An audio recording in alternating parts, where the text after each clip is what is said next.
Hi all, this is Skate, and this is the Tier 10 British Heavy, the FV215b, and I bloody love this tank. I couldn't have started a British tank video in a more British way. Actually, I could. I say, old boy, this tank is absolutely bloody marvellous. I'm not doing that again. Yeah, FV215b, the British heavy tank, which kind of wants to be a medium. It's a little bit of a heavium, this tank. Now, when I bought it, I sucked in this thing. Long ago, this thing used to have 50mm of side armour, and it's rear turreted, so when you first jump in one of these things, your natural assumption, if you know nothing about the tank, is of course to try and side scrape. And when you do side scrape in one of these things, if you over angle it, it doesn't really work too well, and most things you come across will penetrate you. I just realised, I said long ago, I only think it was like 2-3 patches ago they buffed this thing. How did that not kill him? Yeah, it was only like 2-3 patches ago, I think, that they buffed this thing from 50-something to 76mm of side armour. Still not a huge amount, but it's enough that you can angle a little bit more. And I managed to hesh blind shot that grill. Happy days. I did kill the grill this time. I think I made a video earlier in the week and I said, and I got the grill kill at the end. And watching it back afterwards, I realised I didn't. I couldn't be bothered to re-record it. And I had lots of people telling me in the comments. So, sorry about that one, guys. But yeah, as well as buffing the side armour, they kind of screwed up the armour model on this thing. That hatch on top, when they buffed the side armour, they gave it 0 armour, which meant it was a bug, but it meant everybody could pen it. And I don't think they fixed it for 2 patches, which made it also very, very frustrating to play because everything just heshed you to death, or even just HE'd you no problem at all. In that circumstance, you couldn't even go hull down, but they have fixed that. And as well as fixing that, like I said, they gave it extra side armour, so it now has 76mm of side armour. Also below the turret, on the left and right hand side of the engine deck, there's 2 weak points. They were previously, I think, around 70mm of armour, however, they fixed them by giving it 254mm of armour on that side spot.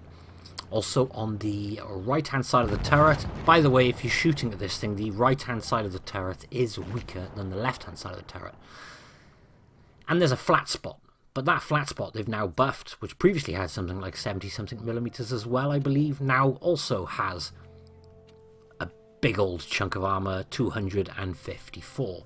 But it's flat, so it's still easier to penetrate, because the rest of the turret on this thing is crazy bouncy.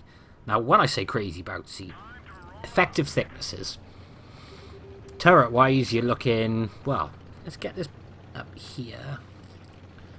Yeah, around the front, around the gun, you're looking around 300mm of effective thickness, ranging all the way up to 340 in places. On the mantlet is over 500mm of effective thickness, but that's on the left-hand side. The right-hand side isn't sloped as well, so you've got 260, 270, 300, but there's also patches at like 250.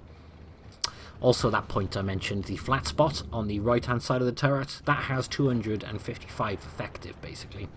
And it's flat, so that's probably the easiest place to penetrate, if you can hit it.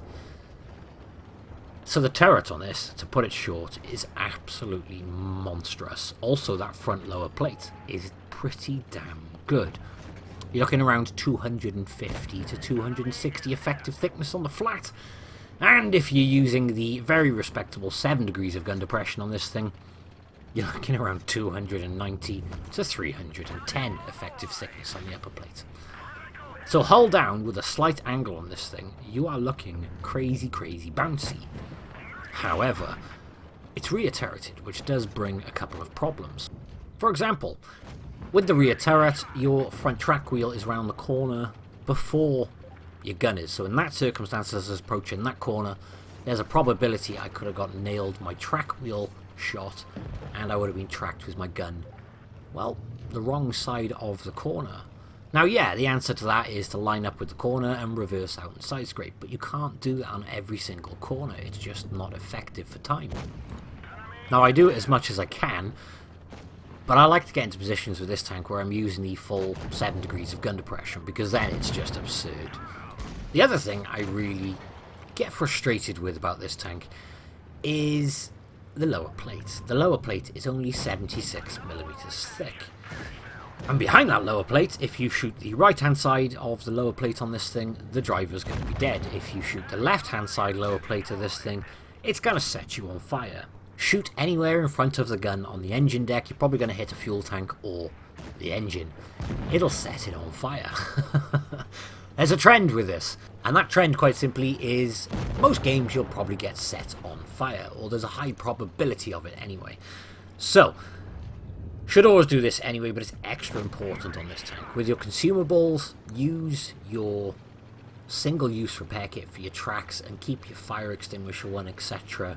for putting out fires. I accidentally click the wrong one sometimes if I'm in a rush when I'm tracked and end up, well, being set on fire. You could just use a fire extinguisher, automatic fire extinguisher.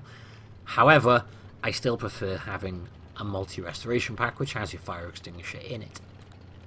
So far, what I've pretty much covered is it's got really strong armor in certain scenarios, but it's got some big old horrible weak spots, and when those big old horrible weak spots are penetrated, it's going to cause lots and lots of module damage. So why is this probably my favourite tier 10 heavy? Because it's ridiculously mobile, and it has a gun which is just, well, the gun's just wow. First off, the very, very important thing. It has 3,275 DPM for a heavy tank. On top of that, it has 259mm of penetration.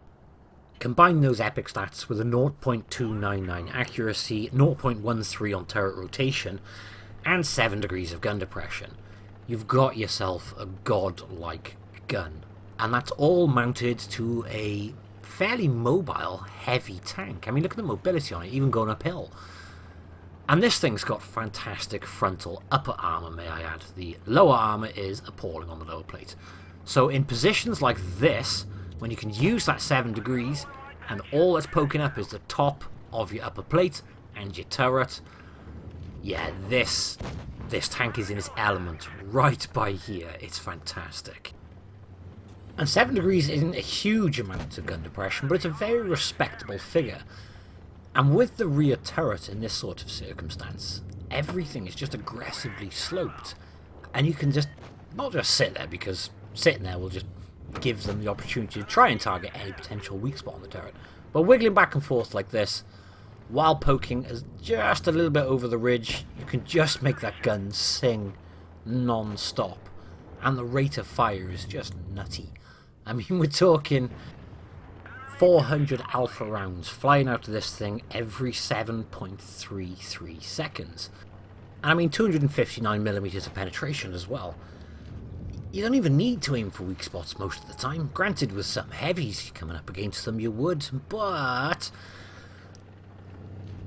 you've got the accuracy to aim for pinpoint weak spots. But with 259mm of penetration, you're going to have no problem at all. Combine that again with the fact that this thing fires HESH as its HE ammunition. They carry 120mm of penetration. They average a 515 damage per shot, which if you can use HESH non-stop on a target, you're giving yourself 4,217 DPM with a rammer. In other words, a grill has no hope in hell. A waffle has no hope in hell.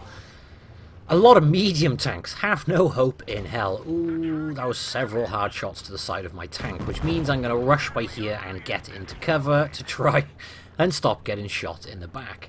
But yeah, that 120mm of penetration is more than enough to go through the side above the track of every single medium tank. In other words, this heavy tank is a medium tank's worst nightmare. It's mobile enough that it can't get circled. I've now got the equipment on it, which I didn't have in these videos, which boosts your hit points. And my hit points are now 2,230. And you can also out DPM them with your AP. So if you can get the side of them with Hesh as they're attempting to at least circle you, you can have a whale of a time with that. In my eyes, there is a lot of benefits to this tank, probably more benefits than there are negatives. I like the playstyle. It's mobile, it's got an amazing gun, it's got good frontal armor, but it does have some horrible weak spots like its lower plate, which will happily accept Hesh from any angle from a Death Star, resulting in huge alpha shots. The tracks absorb a lot. If you angle the side armor, absorbs a lot. Lower plate will absorb absolutely nothing. Rear, well, everything's going to hate you pretty much. And if you side on with your appalling camo rating, everything can launch shells into you quite comfortably. In other words, you need to be using that brilliant traverse speed on this tank to be swinging the front of your tank, to be pointing anything which is shooting at you. If you don't, they're just going to nail the sides of you very comfortably and very confidently. That game, by the way, we did 5,739 damage, we spotted 3, and we bounced. We got hit 15 times, 5 penetrated, 10 bounced. If you ask me, that's pretty nutty for a tank with this sort of traverse, this sort of mobility, that sort of frontal armor, and that sort of gun depression. Now, in this circumstance, going left is probably the worst thing I could do, because there's nowhere to hide my lower plate, which is why I'm going to try and take up this position and see if I can spot and snap some nice shots on things as they are making their way across. But it is maps like this. If you can't get anywhere to hide that lower plate, you're going to get hurt, and it's going to hurt a lot. So under any circumstance, your golden rule should always be, gotta hide that lower plate. That should be the golden rule in your head at all times. Something worth pointing out here, obviously I'm hiding the lower plate by side scraping, but I'm doing it at quite a steep, quite aggressive angle.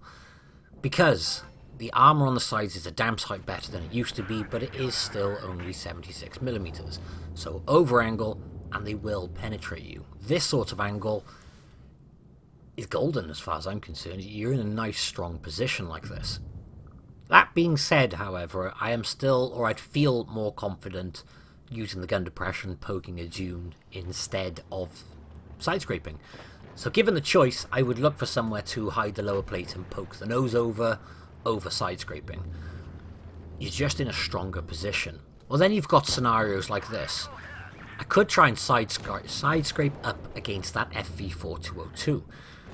However, I get shot in the butt. My one choice now is to rush him, and I'm going to stay very, very close range to him. Quite simply, my lower plate is hidden, and as long as I angle, he's really going to struggle to penetrate me. However, I can penetrate above, above his tracks with Hesh, and that really makes the difference to any engagement. I mean, look at that.